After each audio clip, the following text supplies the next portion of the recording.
হাসিনা যে আল্লাহর নামালো, এটা কি কাপড়ে চুপড়ে নামাছে না ন্যাংটা করে নামাছে? কারণ কি? কারণ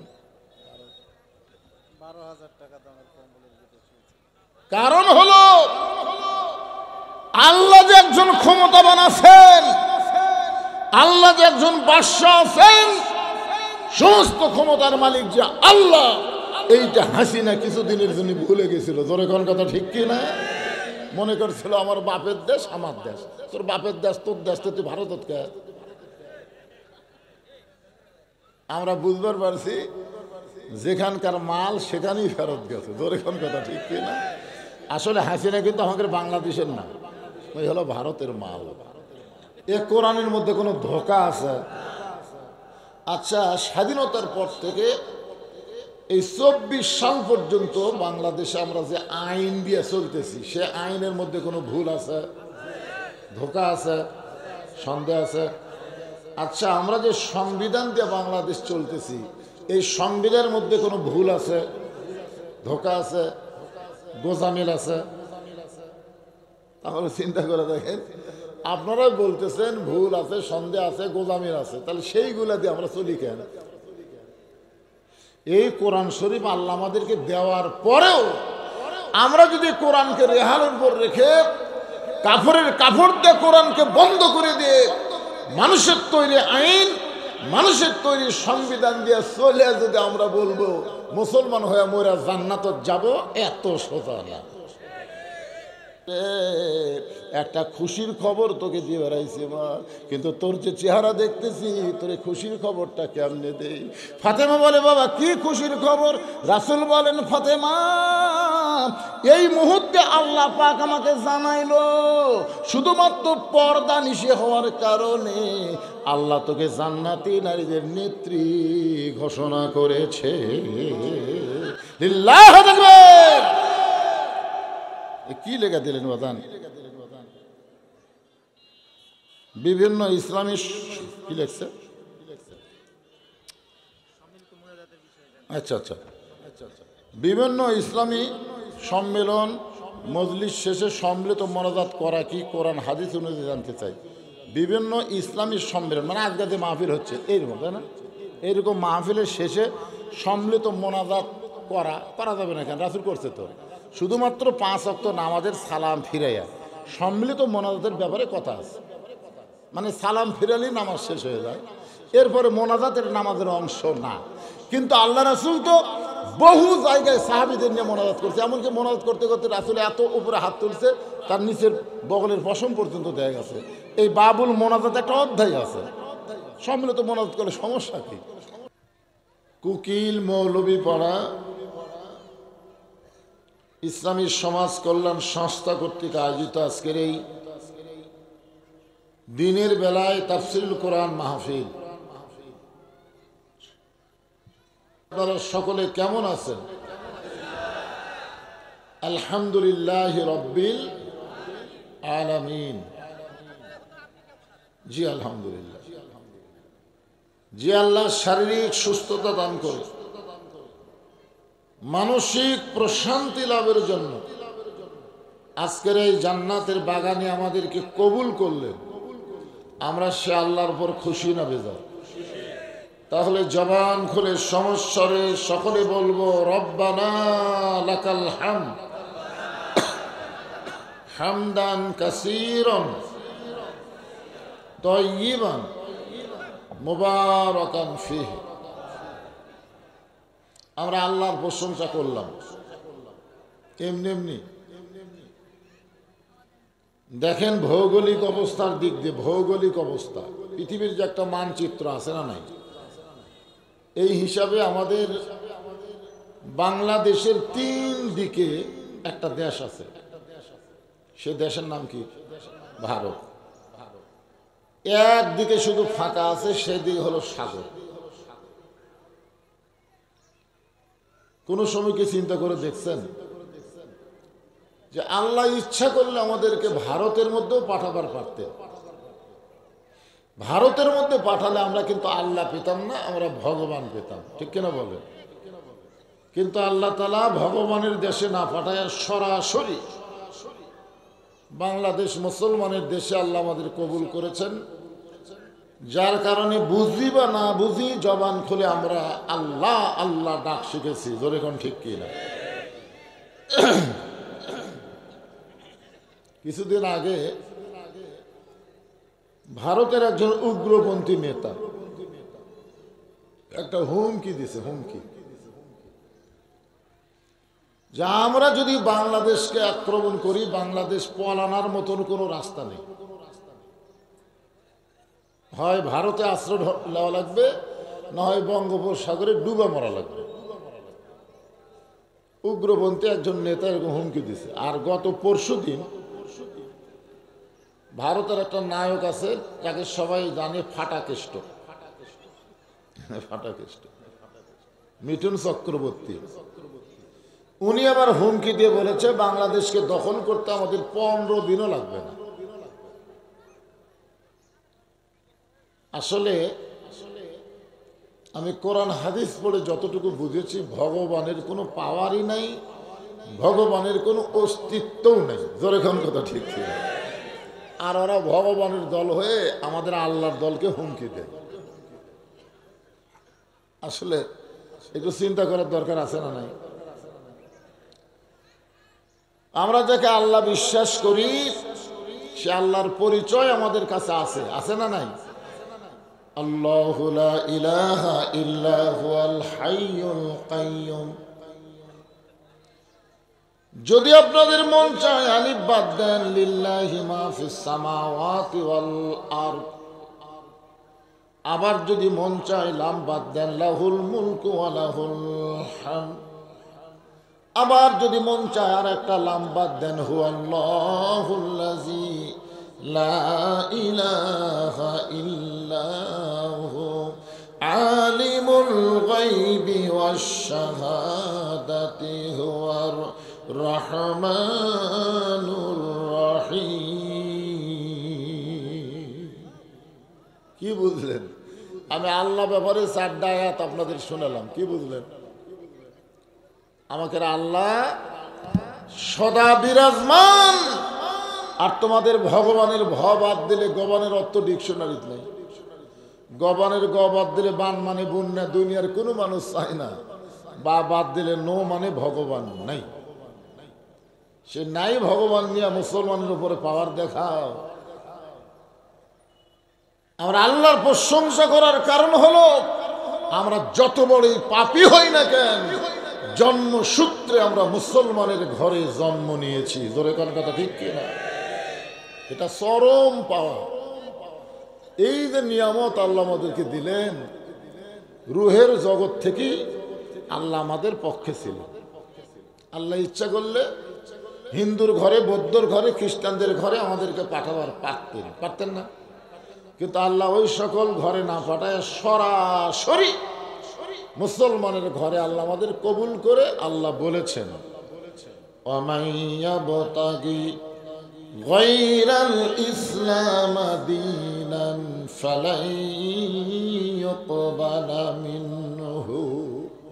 ইসলাম ছাড়া অন্য কোনো জীবন ব্যবস্থা, ধর্মকে কেউ যদি গ্রহণ করে, আল্লাহ বলেছেন সেইটা কবুল করা হবে না। আল্লাহর কাছে একমাত্র কবুলযোগ্য ধর্মের নাম কি? ইমাম মালিক রহমতুল্লাহ আলাইকে একজন ছাত্র প্রশ্ন করলো, হুজুর পৃথিবীতে তো বহু ধর্ম আছে, এর মধ্যে শ্রেষ্ঠ ধর্ম কোনটা? কি প্রশ্ন করলো? পৃথিবীতে বহু ধর্ম আছে, এর মধ্যে শ্রেষ্ঠ ধর্ম কোনটা? ইমাম মালিক রহমতুল্লাহ আলাই বললেন, এরকম প্রশ্ন করা হলো কবিরা গুনাহ।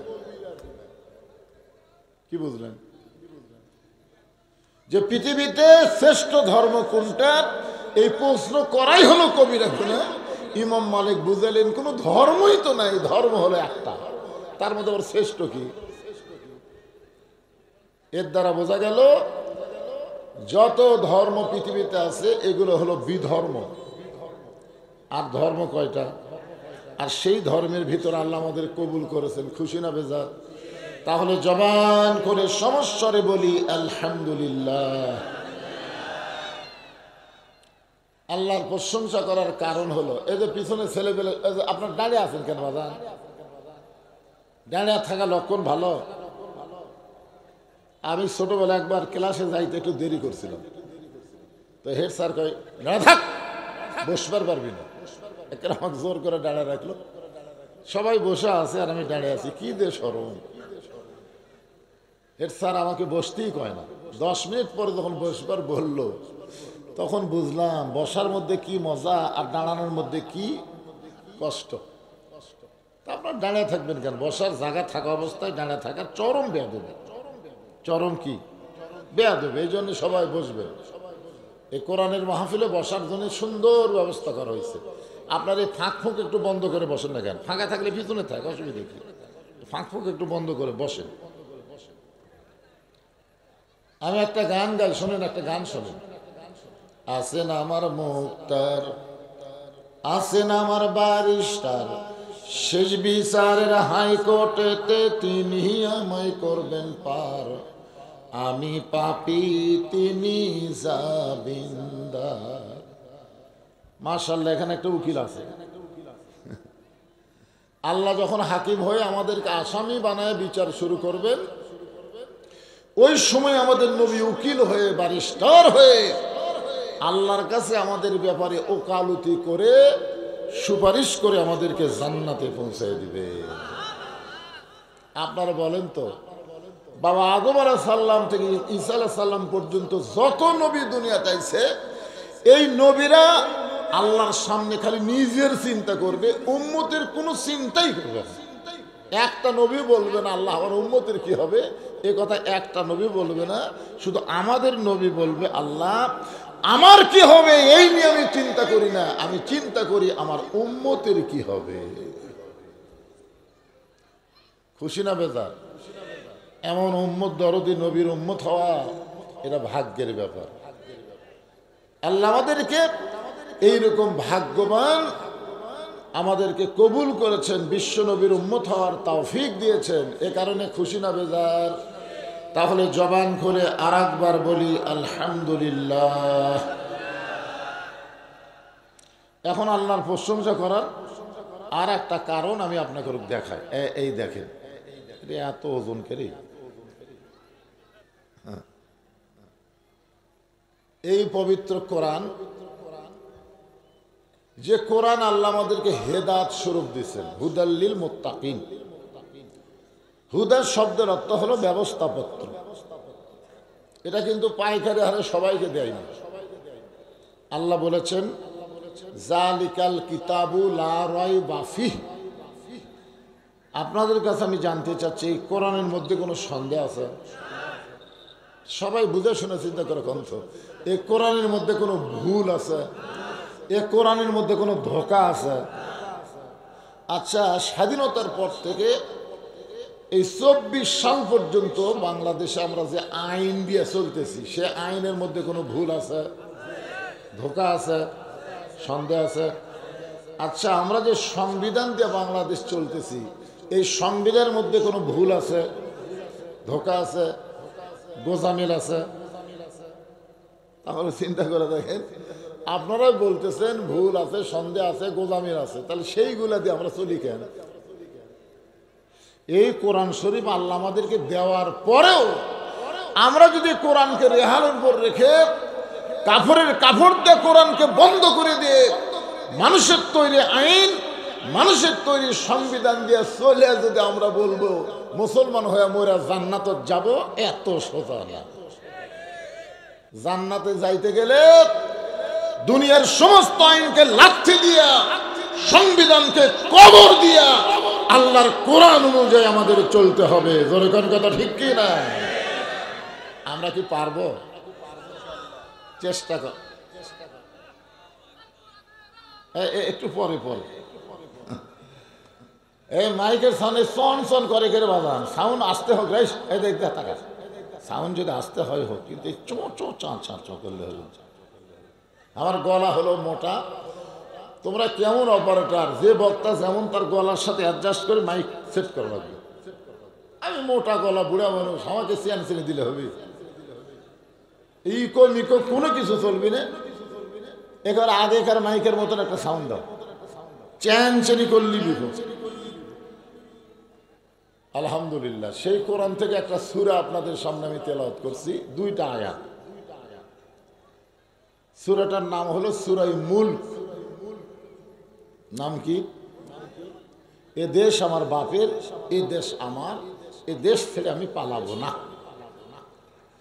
41 সাল পর্যন্ত নামাইকে কি মনে করতেছেন? এখন 5 তলা বিল্ডিং এর উপরে চড়ে 1.5 লাখ টাকার খাট, 12,000 টাকার কম্বল ওড়ে তামানে দিয়ে রাত 9টার সময় বলতেছে আমার বাড়ি, আমার ঘর, আমাক নামাইকে। এই কথা বলে কম্বল চোখে মুখে দিয়ে বেটা ঘুমিয়ে গেছে। 2 কান্দের 2 ফেরেশতা বলতেছে, প্রত্যেকটা মানুষের সাথে 2টা ফেরেশতা আছে না? 2 ফেরেশতা বলতেছে আল্লাহ, মানুষ ঘুমানোর সময় একটা দোয়া পড়ে, আল্লাহুম্মা বিইসমিকা আমুতু ওয়া আহইয়া। কারণ ঘুম দেওয়ার মালিক যিনি, ঘুম ভাঙ্গানোরও মালিক তিনি। জোরে কান ঠিক কেন বলেন? ঘুম দেওয়ার মালিককে, ঘুম ভাঙ্গায় কে? আর এই লোকটা তো ঘুমের দোয়াই পড়লো না। এই দোয়া পড়লো আমার বাড়ি, আমার ঘর, আমাক নামাই কে। রাত যখন 3টা বাজে তখন একটা ভূমিকম্প হচ্ছে। জোরে কান কি ভূমিকম্প? ভূমিকম্প, বিল্ডিং খালি এরকম একটা কাঁপ দিছে। ওই কাঁপ দিয়া 1 মিনিট পরে আরেকবার একটা কাঁপ দিছে। এই 2 কাঁপে উনি এত ভয় পাইছে, ভয়ের ঠেলায় কম্বল লাত্তি দিয়ে খাট ফেলে দিয়ে দৌড়ে নামতেছে। কিন্তু আল্লাহর কি কাম, কম্বলের মধ্যে তো লুঙ্গি খোলা আছে, ওটাও পরার টাইম হয়। একেবারে ন্যাংটা হয়ে নামছে। দরিকান কি হয়ে নামছে? ফেরেশতারা বলতেছে আল্লাহ ন্যাংটা নামাইলা নামাইলা, তাই বলে ন্যাংটা করে নামাইলা। আপনারা বলেন তো, হাসিনা যে আল্লাহ নামালো, এটা কি কাপড়ে চুপড়ে নামাছে না ন্যাংটা করে নামাছে? কারণ কি? কারণ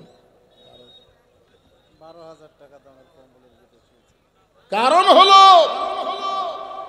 আল্লাহ যে একজন ক্ষমতাবান আছেন, আল্লাহ যে একজন বাদশা আছেন, সমস্ত ক্ষমতার মালিক যে আল্লাহ, এইটা হাসিনা কিছুদিনের জন্য ভুলে গেছিল। জোরে কোন কথা ঠিক কি না? মনে করছিল আমার বাপের দেশ আমার দেশ। তোর বাপের দেশ তোর দেশ, তো তুই ভারত কে? আমরা বুঝবার পারছি যেখানকার মাল সেখানেই ফেরত গেছে। জোরে কোন কথা ঠিক কি না? আসলে হাসিনা কিন্তু আমাদের বাংলাদেশের না, ওই হলো ভারতের মাল। মোদির বউ নাই, জাগা মতো মাল সাপ্লাই হয়ে গেছে আলহামদুলিল্লাহ। এখন আমরা যাকে পাইছি, যাকে আমরা পাইছি ক্ষমতার চেয়ারে, তাই হচ্ছে দোয়া ইউনুস। যেখান নাম কি? বিপদে পড়লে আমরা কোন দোয়া পড়ি?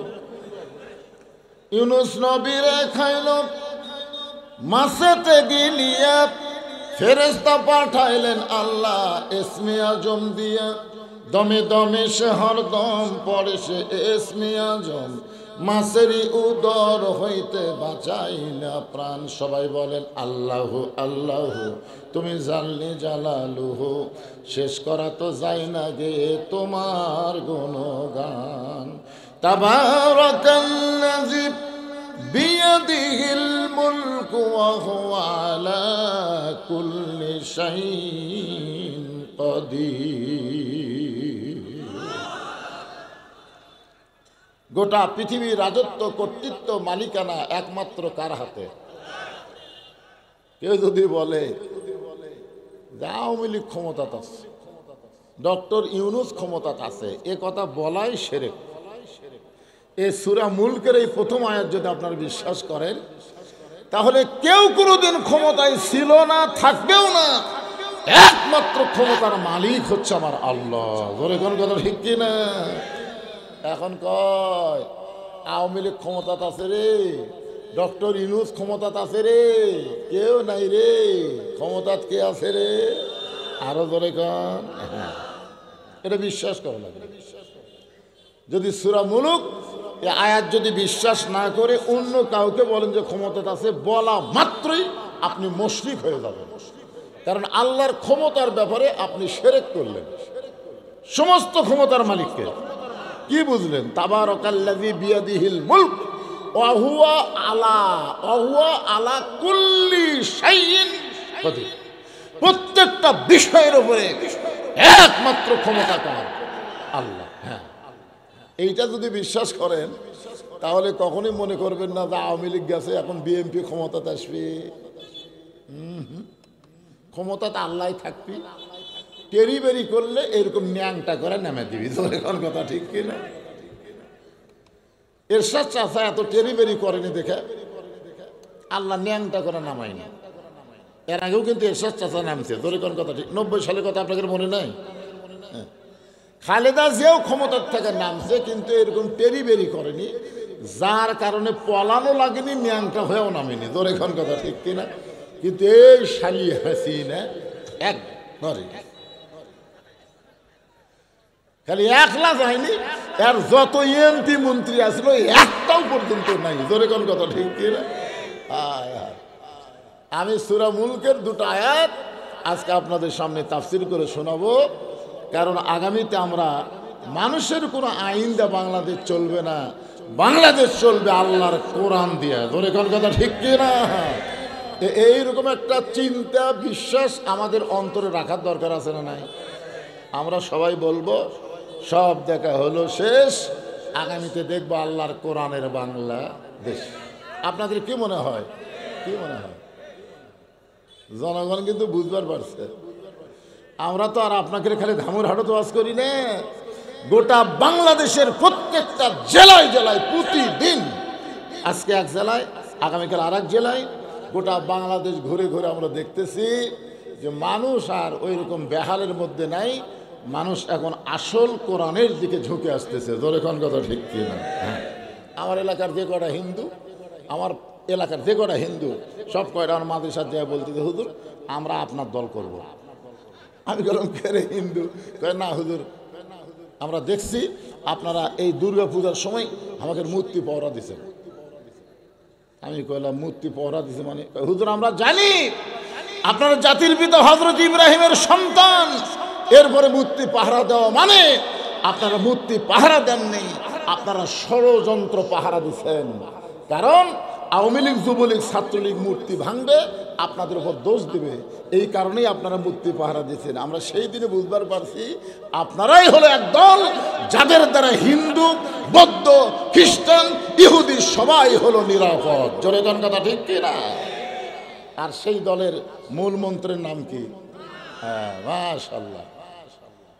এই জন্য আসেন, আল্লাহ তাআলা দ্বিতীয় আয়াতে বললেন আল্লাযী খালাকাল মাউতা ওয়াল হায়াতা লিয়াবলুয়াকুম আইয়ুকুম আহসানু আমালান ওয়া হুয়াল আজিজুল গফুর। আল্লাহু আকবার। কোরআনের তেলাওয়াত শুনলে আপনাদের ঈমান বাড়তিছে না কমতিছে? আমার কথাকে আপনারা শুনবার পাচ্ছেন সবাই? আলহামদুলিল্লাহ। মৃত্যু এবং হায়াতকে সৃষ্টি করেছেন কে? আরো জোরে। কেউ মারতে পারবে না, কেউ বাঁচাতে পারবে না। যদি আল্লাহ বাঁচায় মারতে পারবে না, আল্লাহ মারলে কেউ বাঁচাবার পারবে না।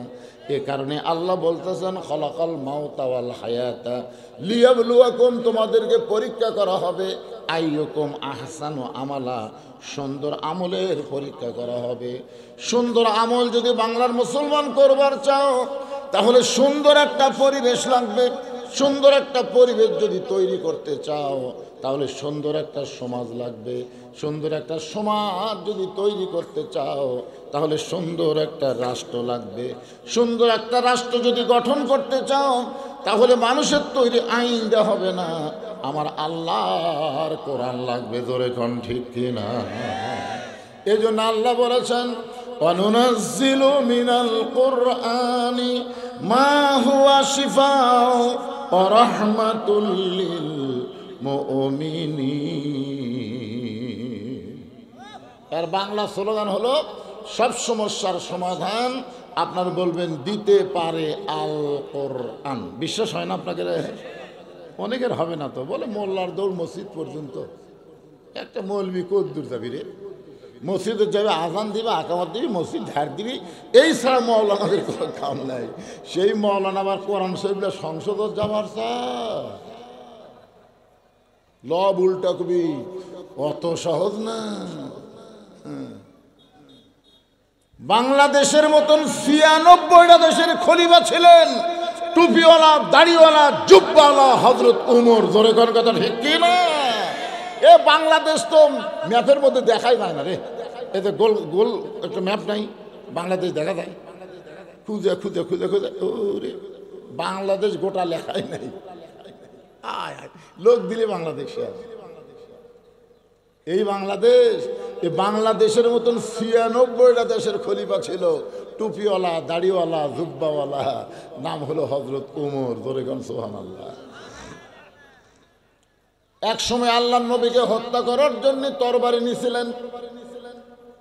আবার কোরআনের সবক পাইয়ে সেই উমর এমন ভালো মানুষ হয়ে গেলেন, এক সময় আল্লাহ তাকে অর্ধ পৃথিবীর খলিফা বানাইলেন। আল্লাহর কোরআন দিয়ে যখন দুনিয়া চলবে, তখন কোরআনের নেতাগুলো কেমন হবে? কেমন হবে কোরআনের নেতা? পবিত্র জুমার দিনে হযরত উমর মসজিদের মেম্বরে দাঁড়িয়ে খুতবা দিচ্ছেন, হাজার হাজার সাহাবীরা খুতবা শুনতেছেন। যেরকম আমি স্টেজে বসে আপনাদের সামনে ওয়াজ করতেছি, ঠিক ওই সময় হযরত উমর যখন জুমার দিনে খুতবা দিচ্ছেন, মাঝখান থেকে একজন সাহাবী দাঁড়িয়ে গেছেন, দাঁড়িয়ে বলতেছে, আমির আল মুমিনিন, আপনার খুতবা আমরা শুনবো না, আপনার খুতবা আমরা শুনবো না। উমর ফারুকের চোখ দিয়ে দর দর করে পানি পড়তেছে, আর মুখটা মুচকি মুচকি হাসতেছে। চোখ দিয়ে দর দর করে পানি পড়ার কারণ হলো যে আল্লাহ গো, আমি এমন কি ভুল করলাম যে ভুল করার কারণে আমার খুতবা শুনবে না। আর মুচকি মুচকি হাসার কারণ হলো, নেতা যদি ভুল করে আর মুসল্লি যদি লোকমা দিবার পারে, তাহলে খারাপ নেতা কোনোদিন জমিনে দ্বিতীয়বার আসবে না। জোরে কোন ঠিক কি না? প্রথম কান্দার কারণ হলো, আল্লাহ আমি এমন কি ভুল করলাম, আমার তেলাওয়াতে ভুল, না উচ্চারণে ভুল, না শব্দগত ভুল। ওই সাহাবী যে দাঁড়িয়ে বললো আপনার খুতবা শুনবো না, এই জন্যই সে কাঁদতেছে। আর মুচকি মুচকি হাসার কারণ হলো, নেতা যত বড়ই নেতা হোক, যদি জনগণ লোকমা দেওয়ার মতন সাহস থাকে, তাহলে বাজে মানুষ কোনোদিন নেতা হতে পারবে না। জনগণ কথা ঠিক কি না? ওমর ফারুক জবান খুলে বললেন, ভাইজান, আমার এমন কি ভুল হলো যে ভুল করার কারণে আপনি খুতবা শুনবেন না? সাহাবী বলতেছে, আমির আল মুমিনিন, আপনার ভুলটা হলো আমাদেরকে খাটো পাঞ্জাবি দিয়ে আপনি লম্বা জুব্বা পরে খুতবা দিচ্ছেন। আমাদেরকে খাটো পাঞ্জাবি দিবেন আর আপনি লম্বা জুব্বা পরে খুতবা দিবেন। এই লম্বা জুব্বা কোথায় পাইলেন, কেমনে পাইলেন? যতক্ষণ পর্যন্ত না বলবেন, ততক্ষণ আপনার খুতবা আমরা শুনব না। ওমর ফারুক ভাই, আল্লাহ রে আল্লাহ, তোমার কোরআন যখন দুনিয়াতে চালু থাকবে, উমর যদি ভুল করে, একটা মুসল্লি পর্যন্ত ভুল ধরার সাহস পাবে। ধরে কোন কথা ঠিক কিনা? আজকে আমাদের বাংলাদেশে মানুষের তৈরি আইন চালু থাকার কারণে একটা মেম্বার ভুল করলেও লোকমা দিলে আর ভিডিও কারোর থেকে নাম কাটা যায়। ধরে কোন কথা ঠিক কিনা? কি কথা রে, লোকমা দেওয়া যাবে না। একটা লোকমা খালি মসজিদে চালু আছে, ইমাম যদি আসরের নামাজে 3 রাকাতে বসে, যত বড়ই টাইটেল হোক আর যত বড়ই দাওরা হোক, 4 রাকাতে বসা লাগবে, 2 রাকাতে বসা লাগবে, কিন্তু ইমাম মনের ভুলে 3 রাকাতে বসেছে। ইতিমধ্যে এক অটো ভ্যানালা আল্লাহু আকবার, ইমাম যদি মনে করে বসছি 41 সালের আগে উঠবো না, এই মনে করে যদি ইমাম বসেই থাকে, আপনার ইমামের পক্ষে না ভ্যানালার পক্ষে? কারণ কি? কারণ মসজিদ আল্লাহর, মসজিদ আইন চলবে আল্লাহর, এখানে কোনো নেতার আইন চলবে না। আল্লাহর হুকুম নবীর তরিকা মোতাবেক যদি নামাজ পড়াবার পারিস পড়া, যদি ভুল করিস লোকমা দিব না, দাঁড়ালে তোর মতন ইমামকে বাদ দিয়ে নতুন আর একটা নেতা বানাবো। জোরে কোন কথা ঠিক কি না? তাহলে মসজিদের মধ্যে নেতা ভুল করলে আপনার লোকমা দেন, আর সমাজের মধ্যে নেতারা এত ভুল করে বাংলাদেশের সব টাকা মারিয়া নিয়ে বিদেশে বেগম পাড়া বানালো। জোরে কোন কথা ঠিক কিনা? খালি লোকমা দিয়েছেন আপনারা, দেননি। আরে এমন সময় আব্দুল্লাহ ইবনে ওমর বাবার পাশে দাঁড়ায় গেছে, চোখের পানি নিয়ে বলতেছে, রে নবীর সাহাবীরা, আমার বাবার জুব্বা লম্বা দেখে আমার বাবার খুতবা তোমরা শুনবা না? একটাবার নজর করে দেখো, তোমরা খাটো পাঞ্জাবি হলেও তো নতুন কাপড় পরেছ, কিন্তু আমার পরনে নতুন কোনো কাপড় নাই। ওসমান গনি বলে, আব্দুল্লাহ, আজকে জুমার দিনে তুমি নতুন কাপড় না পরে পুরাতন কাপড় কেন পরে নামাজ পড়তে আসলে? আব্দুল্লাহ বলতেছে, আমি যদি নতুন কাপড় পরতাম তাহলে আমার বাবার জুব্বা লম্বা হতো না। নবীর সাহাবীরা রে, যেদিন থেকে আমার বাবা মদিনার দায়িত্ব পাইছে, যেদিন থেকে খলিফার দায়িত্ব পাইছে, সেদিন থেকে তোমরা সবাই রাতের বেলা আরাম করে ঘুমাও, কিন্তু আমার বাবার ঘুমানোর সুযোগ নাই। আল্লাহর কোরআনতে যখন বাংলাদেশ চলবে, তখন কর্মীরা ঘুম পাড়বে, নেতার ঘুম পাড়ার কোনো সুযোগ থাকবে না। গভীর রাত্রে ওমর ফারুকের বিবি বলতেছে, কি খবর, ঘুম না পাড়ে কোথায় যাবেন? ওমর ফারুক বইয়ের কপালে চুমাতে বললেন, বিবি, যতদিন সাহাবী ছিলাম ততদিন তোমাকে বুকের মধ্যে নিয়ে ঘুম পেড়েছি, যেদিন থেকে মদিনার দায়িত্ব পেয়েছি, খলিফা হয়েছি, সেদিন থেকে ফোরাতের কোলে একটা কুত্তাও যদি না খেয়ে মারা যায়, আল্লাহ এই উমরকে ছাড়বে না। কি দায়িত্ব! আর আমাদের নেতারা কি দায়িত্ব পালন করতেছে ভাই রে, একটু মনোযোগ দেবেন। আব্দুল্লাহ বলতেছে, তোমরা সবাই যখন ঘুমাও তখন আমার বাবা চোরের মতন চুপি চুপি মানুষের দুঃখ কষ্ট দেখে। এই দুঃখ কষ্ট দেখতে গিয়ে ওমর ফারুক দেখতে পায় মদিনার মরুভূমির মধ্যে তাঁবু টাঙ্গানো হয়েছে। অনেক দূর থেকে ওমর ফারুক লক্ষ্য করে, ওই তাঁবুর মধ্যে বাচ্চারা কাঁদতেছে, মা ক্ষুধা লাগছে খাবার দাও, মা ক্ষুধা লাগছে খাবার দাও। মা বলতেছে, গোস্ত সিদ্ধ হলেই তোমাদের খাবার দিব। ওমর ফারুক চিন্তায় পড়ে গেলেন, এখন অনেক রাত হয়ে গেছে, দুম্বার গোস্ত হলে বড় জোর 8 ঘন্টা লাগবে, উটের গোস্ত হলে 1 ঘন্টা লাগবে, কিন্তু এমন গভীর রাত হয়ে গেল, এখন পর্যন্ত গোস্ত সিদ্ধ হয় না। এটা কেমন মা? সন্তানগুলো ক্ষুধার জ্বালায় কান্দে আর মায়ের গোস্ত সিদ্ধ হয় না, এটা কেমন মা? লোকমা দেওয়ার জন্য তাবুকের কাছে গেলেন, তাবুর কাছে গিয়ে বললেন, মা তুমি কেমন? তোমার কলিজার মধ্যে কি কোনো দয়া নাই? তোমার বাচ্চাগুলো ক্ষুধার জ্বালায় কান্দে, এখন পর্যন্ত তোমার গোস্ত সিদ্ধ হয় না। মেয়েটা তাবুর মধ্য থেকে বলে, পথিক, এই মুহূর্তে আমি এমন বিপদে পড়েছি, আমার আল্লাহ পর্যন্ত আমার খোঁজ নিচ্ছে না। মেয়েটা একটু বিরক্ত হয়ে গেছে আল্লাহর উপর, কার উপর? আল্লাহর বিরক্ত হয়ে বলতেছে, পথিক, এই মুহূর্তে আমি এমন বিপদে পড়েছি যে আমার আল্লাহ আমার খোঁজ নিচ্ছে না। আর কুত থেকে তুমি আইলে? তুমি কুত থেকে এসে আমার খোঁজ নিচ্ছে? আমার বাড়ি হলো ইয়েমেন দেশে।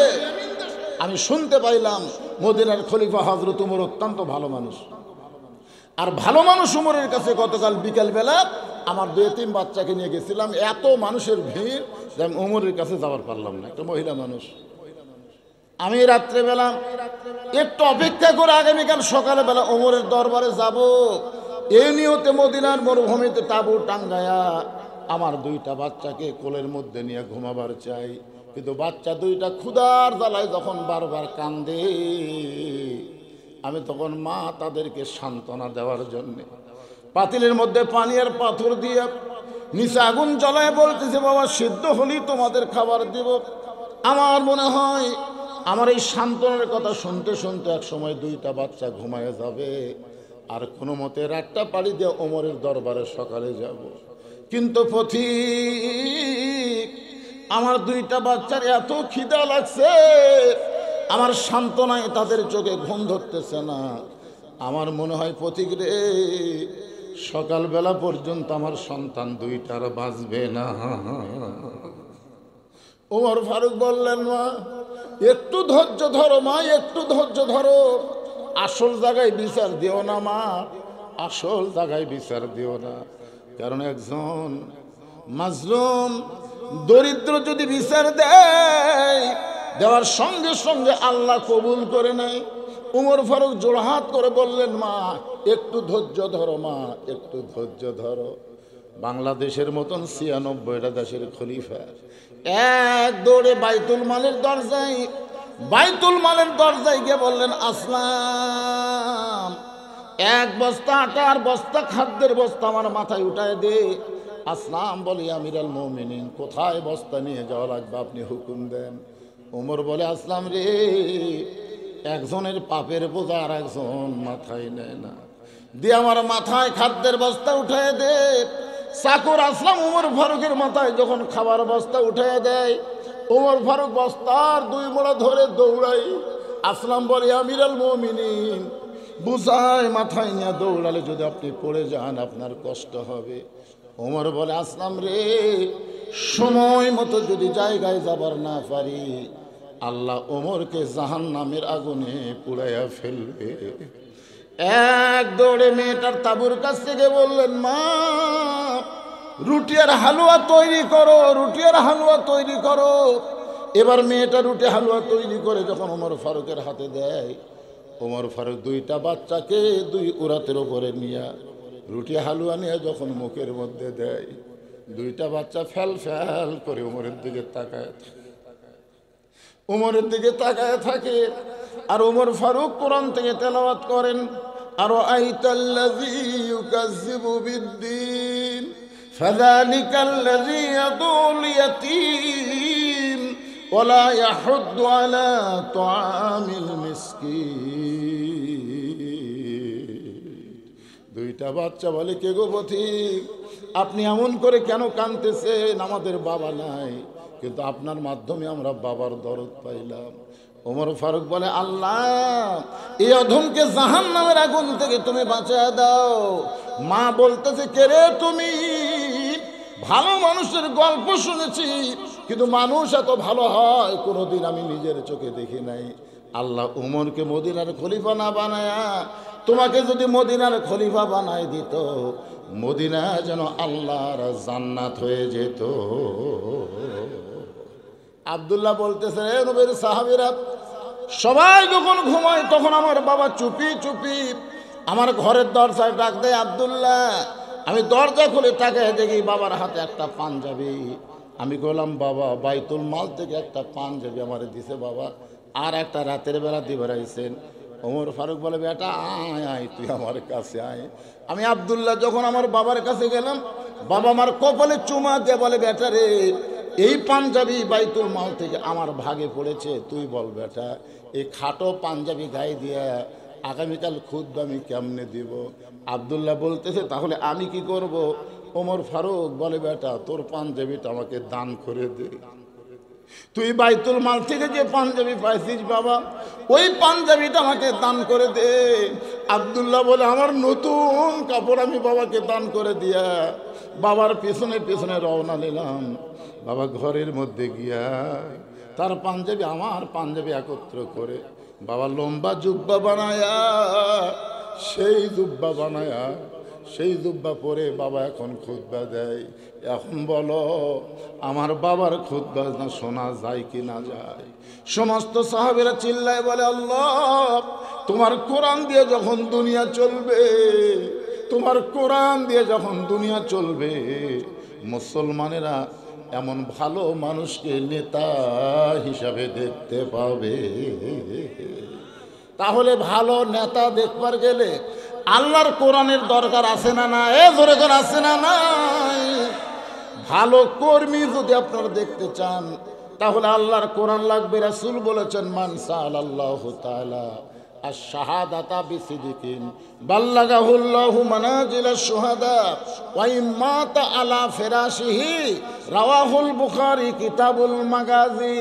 আল্লাহর কোরআন বাংলাদেশে কোরআনের আইন চলবে, কোরআনের দল যারা করবে, আর মনে মনে যদি নিয়ত করে প্রয়োজন হলো আল্লাহর কোরআন বাংলাদেশে চালু করার জন্যে শাহাদতের পিয়ালা পান করব, দরকার হলে বাতিলের বিরুদ্ধে যুদ্ধ করে নিজের জীবন দেব, এই নিয়তে কেউ যদি কোরআনের আন্দোলন করে, ওই মাতা আলা ফেরাসিহি, আল্লাহ রাসূল বলেছেন, সে যদি নিজের বিছনায়ও মৃত্যুবরণ করে, বাল্লাগাহুল্লাহু মানাজিলাশ শুহাদা, হাসরের ময়দানে আল্লাহ তাকে শহীদদের কাতারে দাঁড় করায়া দিবে।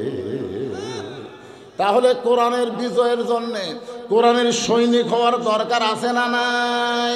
কারা কারা কোরআনের সৈনিক হবেন? দুই হাত তুলে আমরা আল্লাহকে একটু দেখান। লিল্লাহে তাকবীর, টান টান করে দেখান। লিল্লাহে তাকবীর, হাত নামান। কি রে ভাই, কোরআনের ওয়াজ শুনবো আবু জেহেলের মতন, আবার কোরআনের বিরুদ্ধে আইন মতো চলবো? হ্যাঁ, সবচাইতে ভালো শ্রোতা আবু জেহেল, জানেন? আবু বক্কর, উমর, ওসমান, আলী এরা সামনে বসে শুনেছে, আর আবু জেহেল আরে ওর বসার জায়গা হয়নি রে, ওই বসার চান্স বসে ওই বাইরে থেকে খালি কান খাড়া করে শুনছে। শোনার দিক দিয়ে কিন্তু এক নম্বর। আমরাও বাংলাদেশে কোরআনের ওয়াজ শোনার দিক দিয়ে কয় নম্বর? আজকে এখানে হচ্ছে, আগামীকাল কুটি হবে, তারপরে কুটি আসে, কোন বক্তা আসতে হায় এক গ্রুপই হচ্ছে। এই এলাকার যত মাহফিল হবে সব মাহফিল শুনবি, কোনটাও ভাব দিবি না। আবু জেহেল কিন্তু সন্ধ্যা আলার দিক দিয়ে আপনাদের চাইতে ভালো। সারা রাত বসার চান্স পায়নি, খাড়ায় থেকে আবার শুনছে। সকালবেলা এসে মিটিংয়ের মধ্যে বলতেছে, ভাই এত সুন্দর কোরআনের বাণী রে, রাতটা কোন দিক দিয়ে গেল বুঝবারই পারিনি। সুবহানাল্লাহ কন্যা খান। আবু জেহেলকে কোরআনের বিরুদ্ধে কথা, এত সুন্দর কোরআনের বাণী, রাতটা কোন দিক দিয়ে গেল বুঝবারই পারিনি। আবু সুফিয়ান বলে, নেতা যেই কোরআন শুনতে এত ভালো লাগে, রাত কোন দিক দিয়ে বোঝা যায় না, সেই কোরআন ধরলে অসুবিধা কি?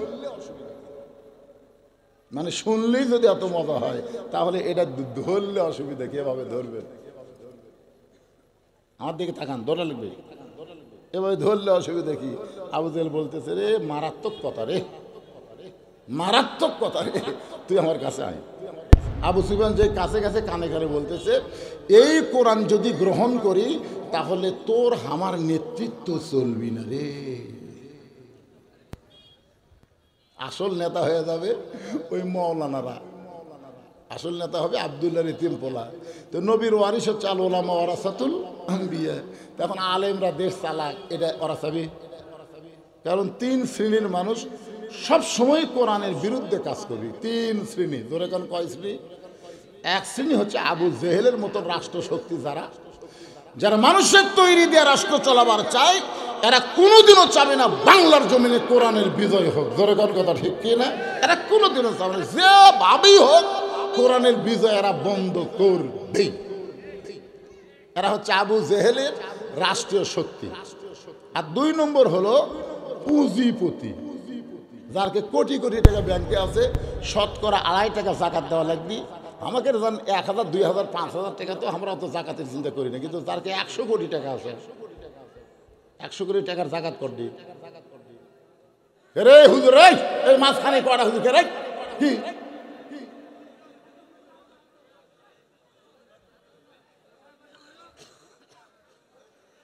একবারে সব পারে উঠছে, কি কারণ কি? মনে করেন 100 কোটি টাকা যার আছে, তার 2.5 কোটি টাকা জাকাত দেওয়া লাগবে। জোরে কোন কথা ঠিক কিনা? যার 1000 কোটি আছে, আরে চিন্তা করছেন? ওরা চিন্তা করবে আমরা শতকরা সুদ চাই। এই জাকাত ভিত্তিক কোরআনের রাজনীতি আমরা চাই না রে। এই পুঁজিপতিরা কোরআনের বিজয়কে বন্ধ করার চেষ্টা করবে। জোরে কোন কথা ঠিক কিনা? আর এক দল হচ্ছে যারা ধর্মলিয়া ব্যবসা করে। ধর্মলিয়া ব্যবসা করার দল বোঝেন না? আমার দয়াল বাবার দরবারেতে কেউ ফিরে না খালি হাতে। আপনার বলেন তো, এরা কোনোদিন চাবে যে আল্লাহর কোরআন দিয়ে বাংলাদেশ চলুক? কারণ কোরআন দিয়ে যদি বাংলাদেশ চলে, একটা ভণ্ডামি বাংলাদেশে চলবে না। সমস্ত ভণ্ড মাজার ভাঙ্গা মসজিদ বানানো হবে। জোরে কোন কথা ঠিক কথা বলে? আল্লাহর কোরআন দিয়ে যখন রাষ্ট্র চলবে, তখন একজন কর্মী কেমন হবে? এতক্ষণ পর্যন্ত আমি একজন নেতার কথা বললাম, কর্মী কেমন হবে? আজকে আমি কোনো পুরুষ কর্মীর কথা বলবো না, একজন নারী কর্মীর কথা আপনাদের সামনে বলি। কারণ আমার মা বোনেরা পর্দার অন্তরালে আছে না নাই? মা যদি ভালো হয়, আমার কাছে বলে, হুজুর খালি কান্দে, হুজুর খালি কান্দে, একটু দোয়া পড়ে দেন তো। আমি সূরা ফাতিহা 3 বার পড়ে ফুঁক দিলাম, কান্দন থামে না। কিছুদিন পরে বলতে, হুজুর আপনি দোয়া পড়ার পর থেকে কান্নারও বাড়িছে। তো একটু পানি পড়া দেন তো। বিশ্বাস করেন আয়াতুল কুরসি সূরা ইয়াসিনের 7 আয়াত পড়ে ফুঁক দিলাম, ওই পানি খিলানোর পরে আরও কান্দে। পরে ওর মা একদিন আমাকে বলতে, হুজুর এগুলো দোয়া দরুদের আর খাওয়া নেই, মানে দোয়া দরুদ আর চলবি না। আমি চিন্তা করলাম কে রে, দোয়া দরুদ চলবি না। কয়েক মাস পরে দেখা হয়ে বললাম, মা খবর কি? বলে আর কান্দে না হুজুর, আর কান্দে না। তো কোন দোয়ায় কাম হলো? কেন দোয়া লাগেনি তো, ওর বাপ একটা মোবাইল কিনে দিছে, যখনই কান্দে তখনই চালু করে দেই, হুজুর আমার এই বাবু মোবাইল ছাড়া ভাত খায় না হুজুর। আমি বললাম, মা তাহলে সত্যি করে খাও তো, যে আমার দোয়া দিয়ে দরুদ দিয়ে তোমার সন্তানের কান্না থামলো না, মোবাইল দিয়ে কান্না থামলো, এই সন্তান কি নর্মালে না সিজার করা? তখন আমাকে বলতে, হুজুর এটা কেন? আরে বলো না কেন, তোমার সন্তান কি নর্মালে হচ্ছে না পেট কাটা হচ্ছে? তখন হুজুর সিজার করা। হুজুর আমি সিজার করে দেখাই তো, দোয়া দরুদ কুলাবি না। আমরা স্টেজের উপরে যতগুলো লোক বসে আছি, যে কয়জন আমরা বসে আছি, একটাও সিজার করা নয়, একটাও নয়। কারণ যখন আমাদের জন্ম হওয়ার কথা, আমরা ঠিক সেই টাইমে দুনিয়াতে আইছি। জোরে কোন কথা ঠিক কিনা? আর এই সিজার করাগুলো শুধু মারা অধৈর্য হওয়ার কারণে। অধৈর্য মায়েরা তো জানে না যে তার পায়ের তলে সন্তানের জান্নাত। জোরে কোন ঠিক কিনা? আপনারা বলেন তো, বাপের পায়ের তলে সন্তানের জান্নাত, তো বাপের পায়ের তলে নাই, মায়ের পায়ের তলে কেন দিল? কি জন্যে? আমার মায়ের একটু শোনেন। বাবাই আনন্দে মাতিয়া সাগরে ভাসাইয়া, সেই যে চইলা যায় খবর লয় না, মাজন ধরিয়ায় দরে কত কষ্ট করে, 10 মাস পরে পায় প্রসবের বেদনা, এমন দরদি ভবে কেউ হবে না আমার মা, মা গো। একটা পরেশগার মেয়ে কোনোদিনও চাবে না যে আমি পেট কাটা বাচ্চা বার করবো, কোনোদিনও বলবে না। কারণ বাংলাদেশে অধিকাংশ সিজারকারী ডাক্তার হলো মরদ মানুষ। যেরকম কি মানুষ? কথা কর না কেন ভাই, কি মানুষ? তো মরদ মানুষ। আপনার বইয়ের পেট লাড়িয়া চাড়িয়া ইনকার পেটাকে লাড়বি, ঠোকা দিবি, ঠোকা দিয়া তারপরে পেট কাটবি। তা আপনি কি চাচ্ছেন যে একটা পর পুরুষ আপনার বইয়ের পেট লাড়ুক? পেট লাড়িয়া কাটিয়া দেখে বাচ্চার ঘুমই ভাঙেনি। কারণ 2 দিন পরে ওই নর্মালে এমনি দুনিয়াতে আসবে, কিন্তু শুধুমাত্র ডাক্তারের টাকার লোভ আর এই মায়ের অধৈর্য, এই মায়ের অধৈর্য আর ডাক্তারের টাকার লোভ, এই দুটার কারণে পেট কাটা দেখে বাচ্চার ঘুমই ভাঙেনি। তখন বড় ডাক্তারকে বলে, পেট তো কাটলাম স্যার, কিন্তু ঘুম দিয়ে ভাঙলো না। ভাই পাগলা, 2 দিন পরে আর ঘুম ভাঙবি, 2 দিন পর। তুই যে টাকার লোভে আগে কাটলু, ওই 2 দিন পর তুই এমনি হবি, আমি টাকা কেমনি পাবো? এখন তাহলে কি করা যাবে? বলে পাও ধরে বাড়ি করে একটা ঘুরে আনতে মাথার উপর। তখন এই পাও ধরে বাড়ি করে মাথার উপর এইরকম একটা ঘুরে আনতে, এই ঘুরান যখনই দেয় তখন এই বাচ্চার মাথার একটা ঝাঁকি লেগে করে কান্দা, এই যে কান্দা উঠেছে ভাই, এই সন্তান আর দোয়া দরুদে ভালো হবে না, এই মোবাইল ছাড়া আর কান্না থামবি না। জোরে কথা কন না কেন? আপনারা বলেন এ দোষ কার, বাপের না মায়ের? এই জন্য আমার মায়েরা যারা পর্দার অন্তর আছেন, একটু মনোযোগ দিয়ে শুনবেন। কোরআনের একজন কর্মী কেমন নারী কর্মী, তার নাম হলো, প্রত্যেকটা জুমার দিন ইমাম সাহেব আপনাদেরকে শোনায়, মেয়ে মানুষ তার মসজিদে আসে না, পুরুষ মানুষ যারা মসজিদে আসেন আপনারা শোনেন। মেয়ে মানুষকে আপনাদের মসজিদে আসে, জুমার দিনে আসে? তাহলে এই যে ইমাম সাহেব আপনাদের শোনায়, সাইদাতুন নিসাই আহলিল জান্নাহ ফাতেমাতুজ জোহরা, শুনছেন? আপনারা শুনছেন? কোনোদিন কি আপনার বউ যা কছেন আপনি? এই যে ভাই সত্যি করে কন্ত, এই যে সাইদাতুন নিসাই আহলিল জান্নাহ ফাতেমাতুজ জোহরা, এইটা শোনার পরে বাড়ির যায় কি আপনার বউ কোনোদিন কছেন? কননি কেন? যখন ইমাম সাহেব বলল সাইদুস শাবাবে আহলিল জান্নাহ হাসান হোসেন রাদিয়াল্লাহু তাআলা আনহুমা, জান্নাতের যুবকদের সর্দার হাসান হোসেন, কোনোদিন কি আপনার আড়িয়া কছেন? আড়িয়া আড়িয়া মানে আপনার বেটা কোনোদিন কছেন কি? এই যে আড়িয়া লাগাল ঘুরতেছে, এরা মেসি নেইমারের পাগল হচ্ছে, এরা হাসান হোসেনের পাগল হতে পারবে না। জোরে কথা কন না কেন? যুবক খালি কোরআনের মাহফিল করলে হবে না, বাস্তবে আল্লাহর কোরআনকে নিজের জীবনের সাথে সেট করা লাগবে। জোরে কোন কথা ঠিক কি না? একজন কোরআনের নারী কর্মীর কথা বলতেছি। আল্লাহর নবী ফাতেমার ঘরের মধ্যে ঢুকে দেখে ফাতেমার 9 বছর বয়স, মাত্র 9 বছর। ধরে কোন কয় বছর? হাতের মধ্যে 2টা চুড়ি দিয়া মুসকি মুসকি হাসতেছে। আপনার বলেন তো, আপনার মেয়ে যদি 9 বছর বয়সে হাতের মধ্যে চুড়ি দিয়া মুসকি মুসকি হাসে, আপনি বাবা হিসাবে কিন্তু খুশি হবেন। আমার মেয়েটা চুড়ি দেখি তো মা, দেখি চুড়ি হাতে কেমন লাগছে মা? ও মা, ফাইন তো লাগছে মা। কিন্তু আল্লাহর নবী ফাতেমার হাতে চুড়ি দেওয়া দেখে ঘরের মধ্যে ঢুকলেন না। নবী ঘর থেকে বাইরে গেলেন। ফাতেমা চমকে গেল, যেই বাবা ঘরের মধ্যে ঢুকে আমাকে মা মা বলে ডাকে, আজকে সেই বাবা ঘর থেকে কেন বাইরে গেল? বারান্দায় গিয়ে দেখে নবী ছোট বাচ্চার মতন কাঁদতেছে।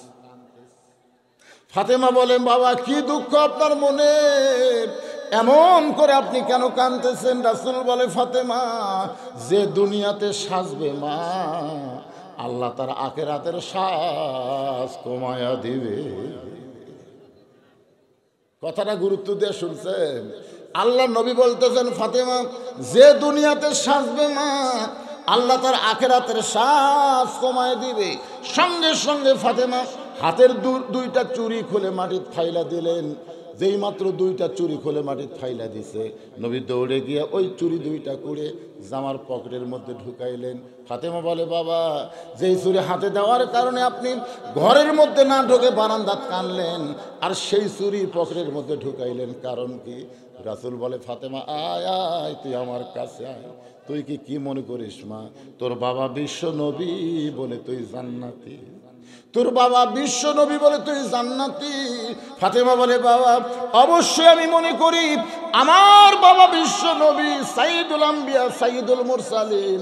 আমি এমন একজন বাবার মেয়ে, এ কারণে আল্লাহ আমাকে জান্নাত দিবে। রাসূল বলে, ফাতেমা এই কথা কখনো মনে করিস না মা, নবীর মেয়ে বলে আল্লাহ তোকে জান্নাত দিবে এটা মনে করিস না। জান্নাতে যদি যাবার চাও, তাহলে জান্নাতের আমল করে তোমাকে জান্নাতে যেতে হবে। ফাতেমা বলে, বাবা তাহলে জান্নাতে যাইতে গেলে জান্নাতের আমল কি? রাসূল বললেন, ফাতেমা বেশি আমল করা লাগবে না, নামাজ, রোজা, স্বামীর কথা মতো চলা, আর আল্লাহর আইন পর্দাকে গ্রহণ করা, এই 4টি আমল যদি করতে পারো ফাতেমা, আল্লাহ তোমাকে খুশি হয়ে 8টা জান্নাতের দরজা বরাদ্দ দিয়ে দিবে। তুমি যে কোনো দরজা দিয়া জান্নাতে যাবে। ফাতেমা বলতেছে, বাবা এই 4টি আমলের মধ্যে সবচাইতে গুরুত্বপূর্ণ আমল কোনটা? রাসূল বললেন, ফাতেমা পুরুষের জন্য সবচাইতে গুরুত্বপূর্ণ আমল হলো নামাজ, আর নারীদের জন্য সবচাইতে গুরুত্বপূর্ণ আমল হলো পর্দা। আপনারা বলেন তো, পুরুষের সবচাইতে গুরুত্বপূর্ণ আমল কোনটা? ওয়াজ দেওয়া হবে। আমি যতই ওয়াজ করি, নামাজ পড়বে। এখানে অনেক আল্লাহর বান্দা বসে আছে, জোহরের নামাজও পড়েনি, আবার ওয়াজ শেষ করে আসর পড়বি না। এই জন্য আল্লাহ বলেছে, আল্লাযীনা ইম্মাক্কান্নাহুম ফিল আরদ, মুসলমানের মধ্যে কাউকে যখন ক্ষমতার চেয়ার দেওয়া হবে, তার 1 নম্বর দায়িত্ব হলো আকামুস সালাত, নামাজ কায়েম করা। যে ব্যক্তি ইচ্ছা করে নামাজ বাদ দিবে, ওর পাছার কাপড় খুলে 5টা করে চামড়ার চাবুক দিয়ে বেত মারবে, প্রত্যেক আঘাতে পাছা কাটে যেন রক্ত বের হয়। 5টা করে যদি বাড়ি মারে, আপনি কোন তো কয় ওয়াক্ত বাদ দেবেন? প্রতি ওয়াক্ত 5টা করে বাড়ে, 2টা বাদ দিলে 10টা। আইরে এই পাছা তো লাল, ওই যে গোপালগঞ্জের পাছা লাল, ধরে কোন কি লাল? বাসত বলতে যে ভাই সিট ফাঁকা আছে, বসেন ভাই। আমার বাড়ি গোপালগঞ্জ ভাই, বসেন ভাই। কি রে, পাছা লাল করে দিছে। যেদিন আল্লাহর কোরআনটা বাংলাদেশ চলবে, সেদিন থেকে বেনামাজির পাছা লাল, ধরে কোন কি লাল? কথা কন কি লাল? ওয়াজ দিয়ে কোনোদিন নামাজ হবে না। নামাজি বানাইতে গেলে আল্লাহর কোরআনের আইন লাগবে। নামাজ সংসদে বিল আকারে পাশ করা লাগবে, কারণ নামাজ পড়ার কথা কোরআনের কোনো জায়গায় নাই। এই কোরআনের প্রথম আপনারা খুলে দেখেন, আল্লাহ কিন্তু নামাজ পড়ার কথা বলে নাই। আল্লাহ বলেছেন, আল্লাযীনা ইউমিনুনা বিল গায়বি ওয়া ইউকিমুনাস সালাহ। আর মেয়েদের জন্য কি? পর্দা। জোরে কোন, মেয়েদের জন্য কি? রে মায়েরা, কথা বন্ধ হচ্ছে নাকি? কথা বন্ধ হচ্ছে? হচ্ছে বন্ধ? এই মা, এরকম আবার স্বামী ঠিক করার পারে না, আর বক্তার কথা ঠিক হবে। মারে ও মা, এই রাস্তা ঘুরে গেলে একটা মেয়ে মানুষ এই রাস্তা ঘুরে গেলে, এই যারা মাহফিল করতেছেন আপনারা জানেন মেয়েদের জন্য আল্লাহর আইন কি? অকর্ণা ফি বুয়ুতিকুন্না ওয়ালা তাবাররুজনা তাবাররুজাল জাহিলিয়াতিল উলা। মেয়েরা ঘরের মধ্যে থাকো, ঘরের বাহির হবার পারবে না। যদি ঘরের বাহির হও, ঘরের পরিবেশ নিয়ে বার হওয়া লাগবে। কিলে ঘুরতে যায়, দেখছো মরদ মানুষ ঠেলাতে চলে যাচ্ছে।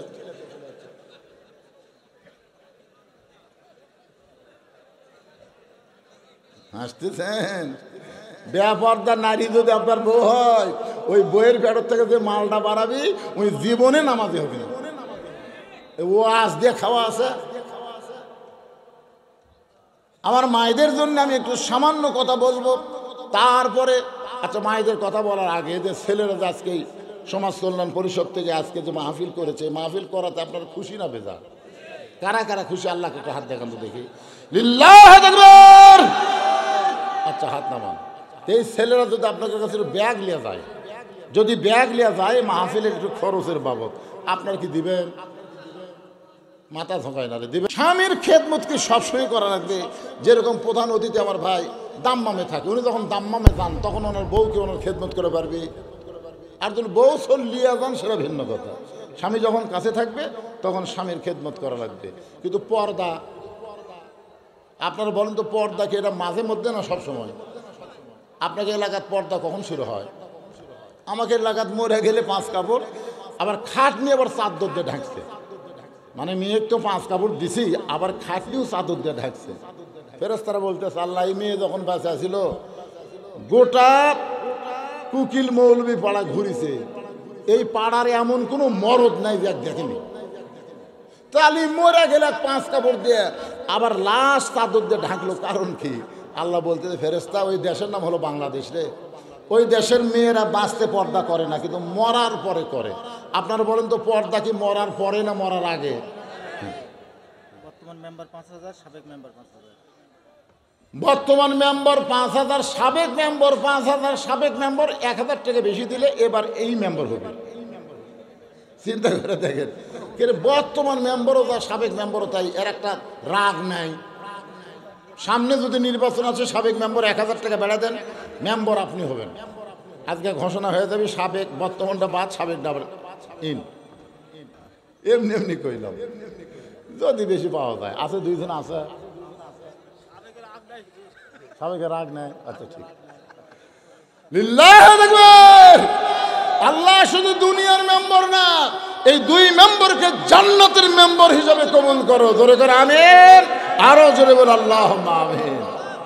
অধিকাংশ চেয়ারম্যান পলে গেছে। আপনাকে এলাকার চেয়ারম্যানের খবর জানি না, আমার এলাকার অধিকাংশ চেয়ারম্যান সব পলাতে পারে।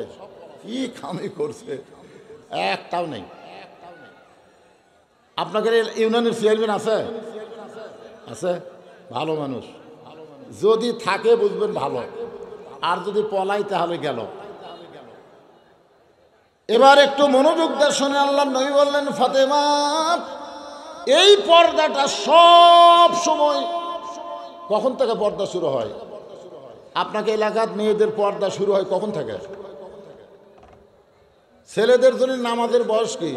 7 বছর থেকে নামাজের তালিম দাও, 10 বছর থেকে ঘাড় ধরে মসজিদে নিয়ে দাও। ধরে কোন কথা ঠিক কিনা? যে তাহলে ছেলেকের নামাজ শুরু হয় 10 বছর, মেয়েদের পর্দা শুরু হয় কয় বছর থেকে আপনাকে এলাকায়? কেরে কোনো মেয়ের বাপ এটি নাই? কখন পর্দা করান? কখন? আল্লাহ রাসূল বললেন, ফাতেমা সব সময় পর্দার মধ্যে থাকতে হবে। সঙ্গে সঙ্গে ফাতেমার কাছে একটা ওড়না ছিল, ওই ওড়নাটা নবীর সামনে এভাবে মাথায় দিল, বাপের সামনে। ফাতেমা ওড়না মাথায় দিয়ে বললেন, বাবা, এইভাবে আজ থেকে, এই মুহূর্ত থেকে আমি পর্দার মধ্যে ঢুকে গেলাম। রাসূল বললেন, ফাতেমা, নামাজ যদি তোমার কমও হয়, রোজা যদি তোমার কমও হয়, হয়, স্বামীর খেদমত যদি একটু কমও হয়, আল্লাহ তোমাকে ছাড় দিবে। আর পর্দার মধ্যে যদি তুমি ঢুকে যাও, আল্লাহ তোমাকে জান্নাতি নারীদের নেত্রী বানায়া দিবে। সাইদাতুন নিসাই আহলুল জান্নাহ ফাতেমাতুজ জোহরা, জোরে গান সুবহানাল্লাহ।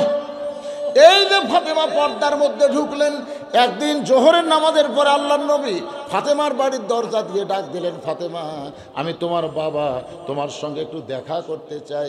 ফাতেমার দরজার কাছে এসে কান্না শুরু করে দিলেন। রাসূল বলে, ফাতেমা কান্দো কেন? বলে, কান্দার কারণ হলো বাবা, এই মুহূর্তে আমি পর্দার ভিতরে নাই, আর পর্দার ভিতরে না থাকলে আপনার জন্য কেমনে দরজা খুলবো? রাসূল বলে, ফাতেমা বাবার সামনে তেমন পর্দা করা লাগবে না মা, তুই একটু দরজা খুলে দে, তোর মুখটা দেখতে চাই। ফাতেমা বলে, বাবা এই মুহূর্তে আমার পরনে এমন একটা কাপড় আছে, যে কাপড় পরে বাবার জন্যও দরজা খুলতে আমি শরম পাই। রাসূল ফিরে গেলেন। আসরের নামাজের পরে আল্লাহর নবী আবার ফাতেমার দরজায়, ফাতেমা দরজা খুলে দে, আমি নবী তোর বাবা তোর সঙ্গে দেখা করতে চাই। ফাতেমা জানলার কাছে এসে কান্দার বলে, বাবা আপনি কি জানেন না আপনার ফাতেমা বড় হয়ে গেছে, যখন তখন ফাতেমার কাছে আসলে ফাতেমা দরজা খুলতে পারবে না। এমন একটা কাপড় আমার শরীরে বাবা, উপর দিকে যদি আমি ঢাকি তাহলে নিচের দিকে বের হয়ে যায়, নিচের দিকে ঢাকলে উপর থেকে কাপড় রাখতে পারি না। সঙ্গে সঙ্গে নবী আমার এক টানে গায়ের চাদর খুলে ফাতেমার জন্যে জানলার কাছে ধরে বললেন, ফাতেমা এই চাদর পরে তুই আমার জন্য দরজা খোল। ফাতেমা নবীর গায়ের চাদর পরে নবীর জন্য যখন ঘরের দরজা খুলে দিয়েছে, নবী তাকায় দেখে ফাতেমা মাথায় ঘোমটা দিয়ে ডালাইছে। রাসূল বলে, ফাতেমা রে একটা খুশির খবর তোকে দিয়ে বেড়াইছে মা, কিন্তু তোর যে চেহারা দেখতেছি, তোর খুশির খবরটা কেমনে দেই? ফাতেমা বলে, বাবা কি খুশির খবর? রাসূল বলেন, ফাতেমা এই মুহূর্তে আল্লাহ পাক আমাকে জানাইলো, শুধুমাত্র পর্দা নিষেধ হওয়ার কারণে আল্লাহ তোকে জান্নাতি নারীদের নেত্রী ঘোষণা করেছে। লিল্লাহু আকবার। কি লেখা দিলেন বাদান? বিভিন্ন ইসলামী কি লেখছে? আচ্ছা আচ্ছা, বিভিন্ন ইসলামী সম্মেলন মজলিস শেষে সম্মিলিত মোনাজাত করা কি কোরআন হাদিস অনুযায়ী জানতে চাই। বিভিন্ন ইসলামী সম্মেলন মানে আজকে যে মাহফিল হচ্ছে এইরকম, তাই না? এইরকম মাহফিলের শেষে সম্মিলিত মোনাজাত করা যাবে না কেন? রাসূল করছে তো। শুধুমাত্র 5 ওয়াক্ত নামাজের সালাম ফিরাইয়া সম্মিলিত মোনাজাতের ব্যাপারে কথা আছে, মানে সালাম ফিরালেই নামাজ শেষ হয়ে যায়, এরপরে মোনাজাতের নামাজের অংশ না। কিন্তু আল্লাহ রাসূল তো বহু জায়গায় সাহাবীদের নিয়ে মোনাজাত করছে, এমনকি মোনাজাত করতে করতে রাসূল এত উপরে হাত তুলছে তার নিচের বগলের পশম পর্যন্ত দেয়া গেছে। এই বাবুল মোনাজাত একটা অধ্যায় আছে। সম্মিলিত মোনাজাত করলে সমস্যা কি? সব কিছুতে এক জায়গা নিয়ে আসলাম নামাজের পরে এই সম্মিলিত মোনাজাত নিয়ে কথা আছে, বুঝলেন? মোনাজাত শব্দের অর্থ হলো কানে কানে। আমরা সবাই নিয়ে মোনাজাত করি, যদি এর মধ্যে আমাদের মধ্যে সবাই তার ভালো না, একটা মানুষ যদি ভালো থাকে তার ওসিলাই আল্লাহ রাসূল তার চাচা আব্বাসের ওসিলায় দোয়া করছে, তা আমরা আপনাদের কারো ওসিলা নিয়ে দোয়া করবো, অসুবিধা কি? এই বেশি মোনাজাত কি ফরজ? তাই এই মোনাজাত ফরজ, এগুলো নফল মোস্তাহাব নিয়ে আমাদের মধ্যে ফেতনা বাঁধার জন্য দেখেন তবলিগের একদল পিটন খালো, একদল মরে গেল। এই শালা খালি ফেতনা, এই ফেতনা বাজ যারা আছে, আল ফেতনা তো আসাদু মিনাল কতল। আপনার বলেন তো মোনাজাত কি ইমান ইসলামের ক্ষতি করে? কথা কন না কেন ভাই? এটা কি আমরা হাত বাবার দরবারে মোনাজাত করলে ক্ষতি আছে? বাবা ও বাবা, বাবা মাস্তানো যে কাজ দিচ্ছে বাবা, এই মোনাজাতের বিরুদ্ধে ফতুয়া দেওয়া লাগবে। আমরা রব্বানা জালাম না কয়ে আল্লাহর কাছে হাত তুলছি, এই জায়গায় ফতুয়া দিবেন কেন? এখন অনেকে বলে হুজুর দলিল দেন। আরে দলিল যে দেব, তোর বাপের দলিল দেয়। তুই যে তোর বাপকে আব্বা আব্বা করে ডাকতিস, এটা তোর কোন দলিলে বাপ হলো? দলিল দেয়। মায়ের কাছে যায় বলতেছে, মা আমি তো আব্বা আব্বা করে ডাকি, এটা আমার কেমন বাপ? তোর আসল বাপ, তো দলিল দেন। মা কয় তোর যদি ভালো লাগে ডাক, না লাগে ডাকিস না, দলিল দিয়ে তোর বাপক বুঝানো যাবি না। তোর এখন কথা ঠিক কিনা? সব জায়গায় দলিল দরকার নাই তো। আপনি আল্লাহর কাছে হাত তুলছেন, আপনার মন যদি একটু ফ্রেশ হয়, ভালো লাগে, হাত তুলবেন। তবে ফরজ নামাজের পরে সালাম ফিরানোর সাথে সাথেই নামাজ শেষ। আমার কথাকে বুঝলেন? এছাড়া অন্যান্য মোনাজাত করার কথা আছে। জি, এই যে বাচ্চা অসুস্থর জন্য দোয়া চায়, কি দোয়া করবে? মুখ দিয়ে দোয়া করার সাথে হাত তুললে কি খুবই ক্ষতি হবে? হাতটা তুলছেন কার কাছে? কথা কন না কেন, কার কাছে হাত তুলছেন? হ্যাঁ, হাত তুলছেন। আপনার কাছে আমি 10টা টাকা চাই, আপনার কাছে 10টা টাকা চাচ্ছি, আমি যাই এরকম হাত বান্ধা করছি, ভাই 10 টাকা দেন, 10 টাকা দেন ভাই, দেন ভাই 10 টাকা দেন ভাই। ওই টাকা পে করতে বার করে, কিন্তু টাকা বার করতেছে কে রে? তুই তো 10টা টাকা চাস, আমি দিমো কুটি রে। তখন কয় দেন ভাই। তো মানুষের কাছ থেকে আপনি হাত পাতা টাকা লেন, আর আল্লাহর কাছে হাত পাতালে আপনার কি হয়? আল্লাহ যদি মাপ দেয়, অসুবিধা আছে না? এই ব্যাপারে, এই সাধারণ সকল ব্যাপারে ফতুয়া তালাশ করবেন। আমাদের মধ্যে কিছু ফেতনাবাজ বাড়াচ্ছে, এই ফেতনাবাজেরা সব কিছুতে ফেতনাবাজে দেখবেন। এই ফেতনাবাজেরা কোনোদিন কোরআনের আন্দোলনের কথা বলবে না। দেখবেন এদের ওয়াজ টোয়াজ যা শুনবেন, আর কোনোদিনও বলবে না যে বাতিলের বিরুদ্ধে কোরআনকে প্রতিষ্ঠা করা লাগবে, নামাজ কায়েম করা লাগবে। এই শালা ফেতনাবাজেরা একদিনও বলবে না। জোরে কোন কথা ঠিক কি না? কারণ এরা ইসলামী আন্দোলনের পক্ষে না। এরা ও ইহুদি দালালদের, ইহুদি খ্রিস্টানদের শহর মুসলমানের মধ্যে একটা ফেতনা বাঁধানোর চেষ্টা করে। একটু মনোযোগ দিয়ে শোনেন। পর্দানিশী ফাতেমাকে গভীর রাত্রে দাফন করা হলো। আমার মায়েরা শোনেন, ফাতেমাকে গভীর রাত্রে দাফন করা হলো। হযরত আলী দাফন করার পরে আল্লাহর কাছে বলতেছে, আল্লাহ আমার পর্দানিশী বিবিকে তোমার কবরে দিলাম, আল্লাহ তুমি তারে কবুল করে নাও। এই দোয়া করার পরে তাকে দেখে সামনে কয়েকটা পুরাতন কবর দেখা যায়। এইমাত্র ফাতেমার কবর দিল, সেই নতুন কবর গেল কোথায়? হযরত আলী জান্নাতুল বাকির মধ্যে দৌড়ায় আর বলে, ফাতেমার কবর, ফাতেমার কবর কোথায়? ফাতেমার কবর। কে যেন ডাক দেয়, বলে আলী, ফাতেমা পর্দানিশী, আমি আল্লাহ জহুরা ডিগ্রি দিয়া ফাতেমার কবরটাকে কিয়ামত পর্যন্ত পর্দা করে দিয়েছি। আমার মা বোনদের জন্য বলি, মা, এই জহুরা শব্দের অর্থ হলো নিজকে সবসময় গোপন রাখবেন, পর পুরুষের সামনে বের হবেন না। মেয়েরা সবসময় গোপনে থাকলে মেয়েদের দাম আল্লাহ বাড়ায় দিবে।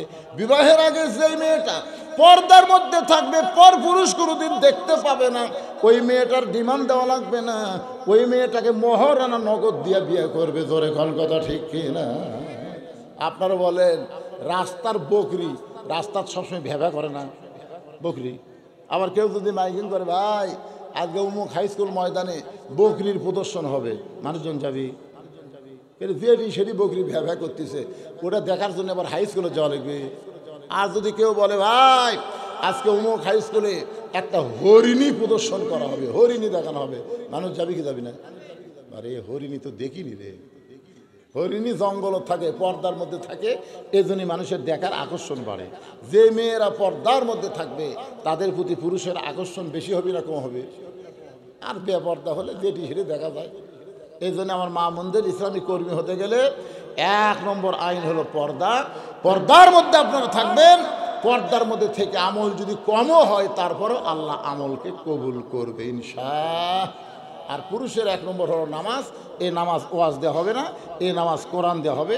কোরআনের সমাজ যখন চালু হবে, যখন একজন রাষ্ট্রনায়ক হবে, প্রধানমন্ত্রী হবে, আল্লাহ যাকে ক্ষমতা দিয়ে বসাবে, তার 1 নম্বর দায়িত্ব হলো আকামুস সালাত ওয়া আতুজ যাকাত, নামাজ কায়েম করো, যাকাত, অর্থনীতি চালু করে দাও। আমাদের বাংলাদেশের সুদকে কবর দিয়া যাকাত ভিত্তিক অর্থনীতি আমরা চালু করতে চাই। আল্লাহ যেন আমাদের সবাইকে আজকের আলোচনা মোতাবেক আমল করার তৌফিক দেয়। সকলে বলি আল্লাহুম্মা আমিন। এখন মোনাজাত হবে। হ্যাঁ, এখানে আজকের মাহফিলের সভাপতি সাহেব কিছু বলবেন? ভাই কিছু বলবেন? প্রধান অতিথি সাহেব কিছু বলবেন? এই প্রধান অতিথি সাহেব কিছু বলবেন নাকি? কিচ্ছু বলবেন? আপনি কিছু বলবেন? আচ্ছা, কেউ কিছু বলবে না। আর মোনাজাতের পরে আমার লেখা একটা বই আছে, সুন্নাতের বাগান। সুন্নাতের বাগান বই মাত্র 50 টাকা হাদিয়া। এই হাদিয়া এই জন্যই বললাম যে এই বই বিক্রি করে যে টাকা হয়, সম্পূর্ণ টাকা মাদ্রাসার এতিমদের পিছনে খরচ করা হয়। এখান থেকে একটা টাকা খাওয়া আমার জন্য হারাম। তাই আপনারা বই নেবেন, 50 টাকা দিবেন, 50 টাকা দান করা সব পাবেন, বিনিময়ে একটা বইও পাবেন। বইটার নাম হলো সুন্নতের বাগান। আল্লাহুম্মা আমিন। আল্লাহুম্মা আনতাস সালাম ওয়া মিনকাস সালাম, তাবারাকতা ইয়া যাল জালালি ওয়াল ইকরাম। আয় আল্লাহ তাআলা, দ্বীনের সমস্ত কাজ কামকে বাদ দিয়ে তোমার কোরআন নবীর হাদিসের মহব্বত কলিজার মধ্যে নিয়ে এই জান্নাতের বাগানে বসে বসে কোরআন হাদিসের আলোচনা শোনার শেষে আমি গুনাহগারের সঙ্গে রহমতের দরজায় ফকির হয়ে দোকানা হাত তুলেছে। আল্লাহ মেহেরবানি করে আজকের মাহফিল আমাদের সকলের হেদায়েতের জন্যে, নাজাতের জন্যে, জান্নাতের জন্যে কবুল করো। এই মাহফিলের শুরু থেকে শেষ পর্যন্ত যত আলোচনা হয়েছে আল্লাহ, এর মধ্যে যদি ত্রুটি হয়, ভুল হয়, মাফ করে দিও। এর যা হাদিয়া মঞ্জুর করো। সোনার মদিনায় নবী পাকের রওজা মুবারকে আল্লাহ কবুল করো। তামাম আম্বিয়াই কেরাম, আসহাবে কেরাম, তামাম পৃথিবীর মাটির নিচে যত মুমিন মুমিনা শুয়ে আছে আল্লাহ সকলে আরওয়া ফরে হাদিয়া কবুল করো। আল্লাহ আমরা যারা হাত তুলেছি, আমাদের জনম দুখনি মা, আমাদের বাবা যাদের কবরে গেছে সকলে পড়েন রব্বির হামহুমা কামা রব্বায়ানি সগীরা। আল্লাহ বাপ মার কবরকে জান্নাতের টুকরা বানিয়ে দাও। আমাদের দাদা দাদি, নানা নানি, আত্মীয় স্বজন, শ্বশুর